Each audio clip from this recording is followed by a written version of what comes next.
ടുനെറ്റ് news കാലാവസ്ഥാ വാർത്തയിലേക്ക് സ്വാഗതം.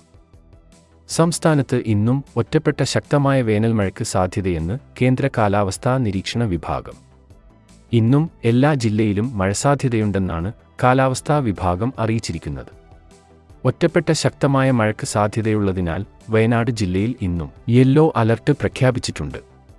പത്തനംതിട്ട, എറണാകുളം, ഇടുക്കി, തൃശൂർ, പാലക്കാട്, മലപ്പുറം, കോഴിക്കോട്, കണ്ണൂർ, കാസർഗോഡ് ജില്ലകളിൽ നേരിയ മഴക്കോ മിതമായ മഴക്കോ ആണ് സാധ്യത.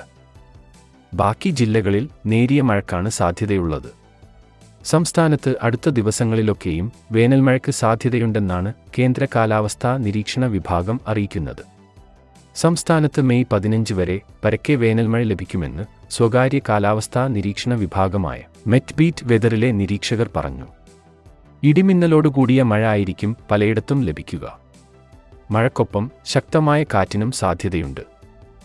കേരളത്തിനു പുറമെ ദക്ഷിണേന്ത്യയുടെ വിവിധ ഭാഗങ്ങളിലും മഹാരാഷ്ട്ര, മധ്യപ്രദേശ്, തെലങ്കാന, ഛത്തീസ്ഗഡ്, ബംഗാൾ, ഒഡിഷ സംസ്ഥാനങ്ങളിലും ഇടിമിന്നലോടുകൂടിയ ശക്തമായ മഴ ലഭിക്കുമെന്നും മെറ്റ്ബീറ്റ് വെതർ നിരീക്ഷകർ അറിയിച്ചു.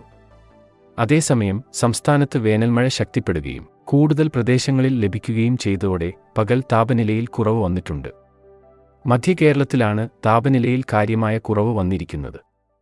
ഇന്ന് 8 ജില്ലയിൽ മാത്രമേ കാലാവസ്ഥാ വിഭാഗം ഉയർന്ന താപനില മുന്നറിയിപ്പ് നൽകിയിട്ടുള്ളൂ.